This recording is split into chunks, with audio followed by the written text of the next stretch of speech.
नमस्कार दोस्तों, मैं अंशुमन शर्मा एक बार फिर स्वागत करता हूं आपका रॉयल इंस्टीट्यूट के डिजिटल प्लेटफॉर्म में। जैसा कि आप सब जानते हैं कि बजट 2025-26 की घोषणा हो चुकी है 1 फरवरी को।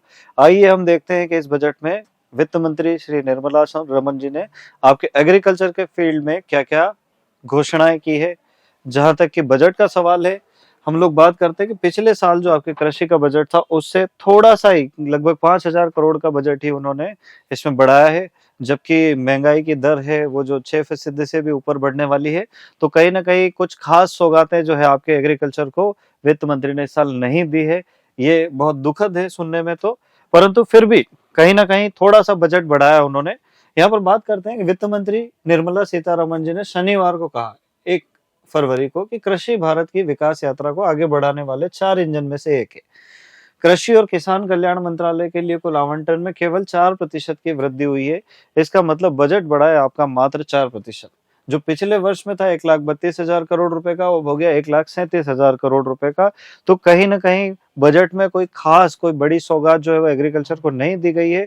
जिस बात की आशा की जा रही थी सभी एग्रीकल्चर स्टूडेंट्स के द्वारा, सभी किसानों के द्वारा, क्योंकि किसान जो है भारत का एक बहुत प्रमुख वर्ग है, पर कहीं न कहीं बजट को थोड़ा-सा मैनिपुलेट किया गया है यहाँ पर।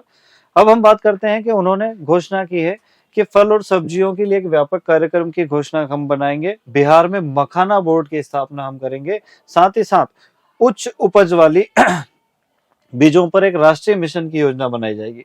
तो आपको एक बात देखना है कि यहाँ पर मखाना मखाना बोर्ड की स्थापना बिहार में, अपन जानते हैं कि मखदूम फराह में पहले से मखाना के लिए रिसर्च स्टेशन मौजूद है।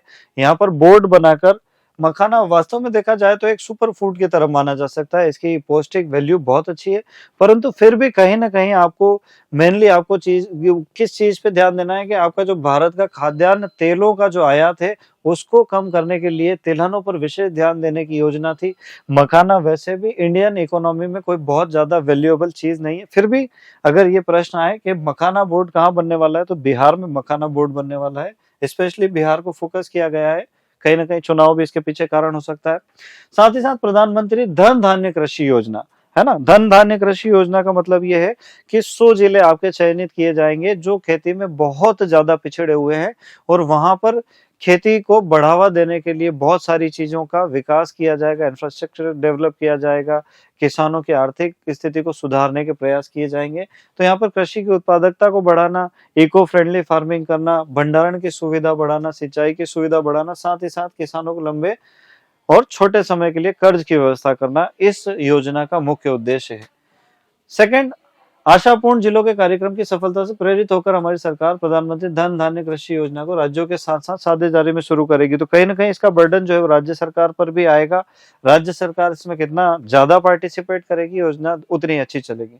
और बात करें हम मौजूदा योजनाओं और विशेष उपायों के समेकन के माध्यम से कार्यक्रम 100 जिलों को कवर करेगा, जिसकी बात मैं आपको पहले ही बता चुका हूँ। 100 डिस्ट्रिक्ट यहाँ पर चूज किए जाएंगे। उन्होंने बताया कि इस योजना का उद्देश्य कृषि उत्पादकता बढ़ाना, फसल विविधीकरण बढ़ाना, स्थायी कृषि प्रथाओं को अपनाना तथा संग्रहण की सुविधाओं में सुधार करना, सिंचाई की सुविधाओं में सुधार करना और छोटे बड़े दोनों तरह के ऋण प्रदान करना है। उन्होंने यह भी कहा कि यह योजना लगभग 1.7 करोड़ किसानों की मदद करने में सक्षम होगी। तो आपको ध्यान रखना है कि ये जो है आपकी एग्जाम के पॉइंट ऑफ व्यू से बहुत ही इंपॉर्टेंट क्वेश्चन बन जाएगा। एक क्वेश्चन तो बनेगा कि कितने जिलों में ये योजना जो शुरू हुई है, तो यहाँ पर बात आ जाएगी 100 डिस्ट्रिक्ट्स, 100 जिले आपके इस योजना के अंतर्गत आने वाले।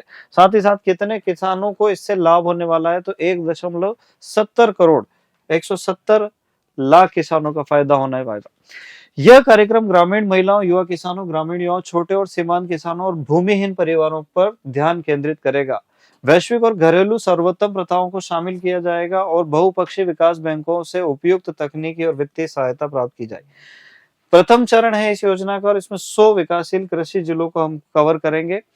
प्रधानमंत्री धन धान्य कृषि योजना के लिए कोई अलग आवंटन नहीं किया गया। इसका मतलब यह है कि योजना तो हमने बहुत तगड़ी बनाई है, पर इसमें अलग से पैसों की कोई जानकारी नहीं दी गई है कि इन 100 जिलों के विकास के लिए, ये जितने भी अधोसंरचना के विकास के लिए, इंफ्रास्ट्रक्चर के डेवलपमेंट के लिए कहीं से भी अलग से धनराशि की कोई घोषणा नहीं की गई। जबकि दालों के मिशन के लिए 1000 करोड़ रुपए, जो आप दलहन विकास मिशन की बात हम करेंगे आगे जाके, उसके लिए 1000 करोड़ रुपए की राशि दी गई है। फल सब्जियों के लिए 500 करोड़ रुपए की राशि दी गई है और मखाना बोर्ड के लिए 100 करोड़ की राशि दी गई है। साथ ही साथ हम बात करें हाइब्रिड बीजों के मिशन के लिए 100 करोड़ की राशि दी। आप जानते हैं इस देश में जहां एक एक पुल 100-100 करोड़ का बनता है, वहां पर राष्ट्रीय स्तर की बीज या हम कहें कि नेशनल लेवल की हाइब्रिड सीड प्रोजेक्ट को केवल 100 करोड़ दिए गए हैं। और आप जानते हैं गवर्नमेंट में 100 करोड़ का मतलब कुछ भी नहीं होता, एक ढंग की बिल्डिंग भी नहीं बनेगी इसमें, है ना। तो कहीं ना कहीं देखें तो जरूर नजरअंदाज किया गया है, चीजों को किनारा कर दिया गया एग्रीकल्चर से इस बजट में। मैं आप लोगों से भी गुजारिश करूंगा कि अगली बार सरकार का ध्यान आकर्षित करें कि कृषि जो जीवन दायिनी कृषि है, जिस पर भारत की प्रत्यक्ष और परोक्ष रूप से अगर हम बात करें तो लगभग 70% जनसंख्या आज भी कहीं ना कहीं निर्भर कर रही है। डायरेक्ट इनडायरेक्ट सारा प्रोडक्शन एग्रीकल्चर से आ रहा है। और इस तरह की अगर 100-100 करोड़ रुपए की घोषणा वहां से संसद में नई दिल्ली से की जाएगी एग्रीकल्चर के लिए, तो ये कहीं ना कहीं जो है किसानों के साथ ही साथ कृषि के विकास के लिए नाइंसाफी मानी जाएगी। चलिए बात करते हैं आगे। कपास प्रौद्योगिकी मिशन के लिए अलग से 500 करोड़ रुपए दिए गए हैं। तो कहीं ना कहीं कपास की खेती को बढ़ावा देना, कैश क्रॉप्स को यहाँ पर बढ़ावा देने की बात चल रही है। How India is moving towards आत्मनिर्भर इन पल्सेस।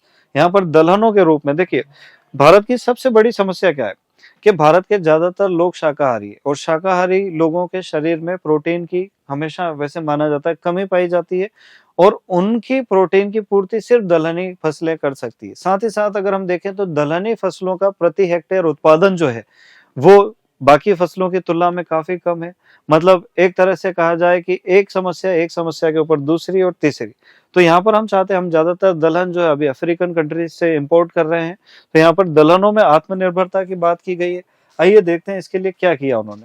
6 साल का आत्मनिर्भरता मिशन दालों के लिए सीतारमण जी ने घोषित की है यहाँ पर, जिसका उद्देश्य है, यहाँ पर देखिए 3 फसलों के नाम लिखे हैं, तुअर यानी अरहर, उड़द और मसूर। 3 फसलों के उत्पादन पर विशेष ध्यान दिया जाएगा। तो आपको देखना है कि ये 3 फसलें, प्रश्न भी आ सकता है कि दलहन मिशन के अंतर्गत 3 कौन सी फसलों को बढ़ावा दिया जाएगा। तो आने वाले 6 सालों तक इनका ऐसा कहना है कि एमएसपी पे हम प्रोक्योरमेंट करेंगे। मैं आपको बता देता हूँ, दलहनी फसलों का उत्पादन भारत में अभी इतना नहीं है। ऑलरेडी सारी फसलें जो है एमएसपी के ऊपर के रेट में बिक रही है। तो ये भी एक प्रकार से सीधा से लॉलीपॉप दे दिया गया है किसानों को कि भैया हम लोग, आप जितने भी दाल उगाओगे हम जो एमएसपी उसी पे खरीदेंगे। आप देखिए गेहूं भी एमएसपी के ऊपर बिक रहा है मंडी में, ये तो दलहनी फसलें हैं। तो कहीं ना कहीं यहाँ पर भी किसानों के साथ ठीक नहीं किया। इनका कहना है कि केंद्रीय एजेंसियां जैसे नाफेड और एनसीसीएफ अगले 4 वर्षों में इन तीनों दलहनी फसलों को खरीदने के लिए तैयार रहेगी। नेक्स्ट बात आती है mission on high yielding seeds to be launched.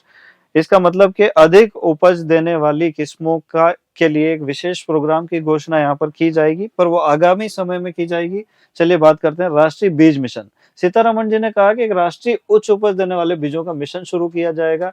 इस मिशन का उद्देश्य अनुसंधान, पारिस्थितिक तंत्र को सुदृढ़ करना, उच्च उपज, कीट प्रतिरोधी और जलवायु लचीलापन वाले बीजों में विकास और प्रचार पर ध्यान केंद्रित करना है।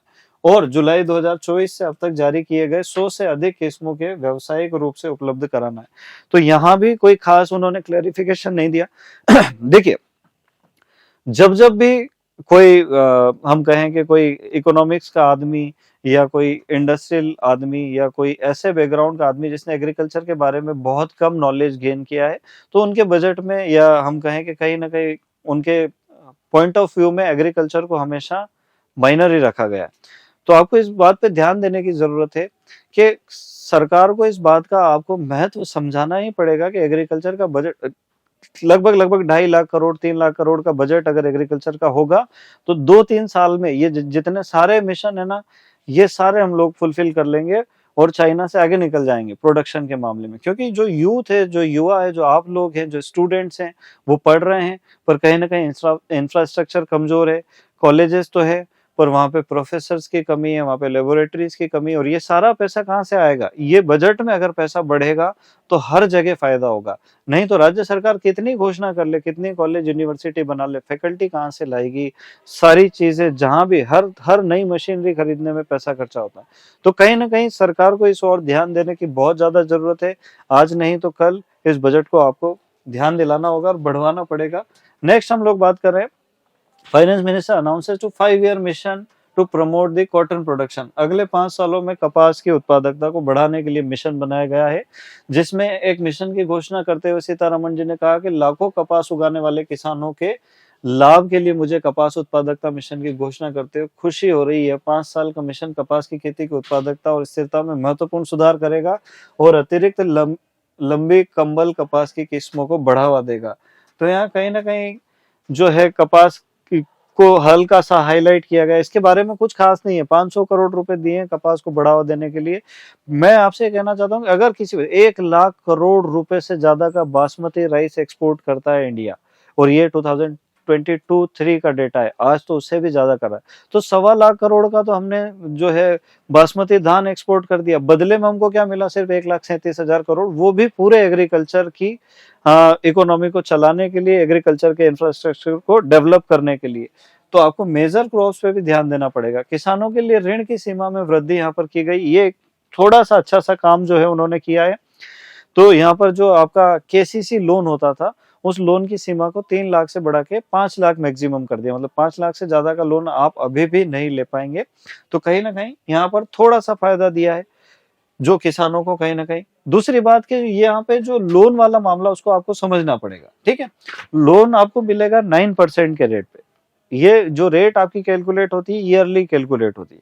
इसके बाद अगर आप समय पे उस लोन को भर देते हैं तो आपको 2% की ब्याज सब्सिडी मिलती है, और साथ ही साथ 7% ब्याज दर हो जाए। इसके अलावा आपको 3% अतिरिक्त छूट भी मिलेगी। मतलब आपका जो टोटल लोन है वो 4% का हो जाएगा। तो यहाँ पर जहाँ किसान बाहर से पैसा लेते थे, व्यापारियों से लेते थे, उनसे 2 रुपए सैकड़ा मंथली ब्याज लिया जाता है, यानी 24% वो हो जाता है। उसमें भी ब्याज काट के जब लिया जाता है तो लगभग लगभग ऐसा मान के चलो कि डबल पैसा वापस ले लेते थे जो आपके महाजन है, जो आपके व्यापारी है। और उसमें भी कहीं ना कहीं कोशिश करते थे, कुछ जो आपके गहने गिरवे रख लेते थे। तो यहाँ पर किसानों को थोड़ा फायदा होगा। अगर इसको बढ़ा के 7 लाख 10 लाख करते तो किसानों का ज्यादा फायदा हो जाता। फिर यूरिया उर्वरक में आत्मनिर्भरता प्राप्त करने के लिए प्लांट की स्थापना। देखो, यूरिया की सब्सिडी पे सरकार का बिलियंस बिलियंस डॉलर का जो है, या हम कह सकते हैं बिलियन रुपीज हम कहेंगे, लगभग लगभग 10 अरब के आसपास खर्चा हो जाता है ना। तो उसको आपको कम करना चाहती है सरकार। लगभग ये मान के चलो कि 1,71,000 करोड़ की सब्सिडी जो है, या 72,000 करोड़ की सब्सिडी, ऐसे बढ़ते घटते क्रम में 1,29,000 करोड़ की सब्सिडी यूरिया पे दी गई। तो कहीं ना कहीं यहाँ पर हम देखें कि यूरिया जो है उसको बढ़ावा देना है। कुल मिला के सरकार को अपना खर्चा कम करना है। और वास्तव में देखा जाए तो जो भारतीय किसान है वो यूरिया का मिस यूज भी बहुत ज्यादा करते हैं। तो कहीं ना कहीं किसानों को समझने की भी यहाँ पर जरूरत है। अब यूरिया में आत्मनिर्भरता करने के लिए जो आपके पुरानी जो 3 आपकी बंद जो यूरिया प्रोडक्शन प्लांट थे, उनको स्टार्ट किया जाएगा, जिसमें असम का नाम भी लिया गया है। इसमें आपका 12.7 लाख मीट्रिक टन का जो वार्षिक क्षमता वाले एक प्लांट की स्थापना की घोषणा की गई है। बजट आवंटन की अगर कुल मिला के हम लोग यहाँ पर बात करें, ओवरऑल डिस्कशन, तो कृषि और किसान कल्याण मंत्रालय के लिए वित्तीय वर्ष 2025-26 में कुल मात्र 1,37,000 करोड़ रुपए आवंटित किए गए हैं, जिनमें से 1,27,000 रुपए करोड़ कृषि और किसान कल्याण विभाग की ओर जाएंगे। बाकी 10,466 करोड़ आपके एग्रीकल्चरल एजुकेशन को बढ़ावा देने में जाएंगे। ये बजट भी कम नहीं है। देश में अगर 700 750 के आसपास जिले हैं तो लगभग लगभग 200 करोड़ रुपए पर जिले को जाता है। पर इसका जो एलोकेशन है या जो इसका डिस्ट्रीब्यूशन है, अगर वो बहुत अच्छे से हो जाता है तो ये बजट कम नहीं माना जा सकता। पर इसमें सुधार की बहुत ज्यादा गुंजाइश, ऑलमोस्ट डबल बजट चाहिए एग्रीकल्चर को, अगर आपको एग्रीकल्चर की ग्रोथ रेट को बढ़ाना है तो प्रिय विद्यार्थियों, विशेष बिंदुओं का आप ध्यान रखें। इसमें 4-5 पॉइंट ही इंपॉर्टेंट है। बाकी तो बहुत कुछ कहा गया है। हर बात में खुशी महसूस हो रही है वित्त मंत्री जी को। उनके लिए बहुत बहुत शुभकामना देता हूँ। आज के लिए बस इतना ही। धन्यवाद।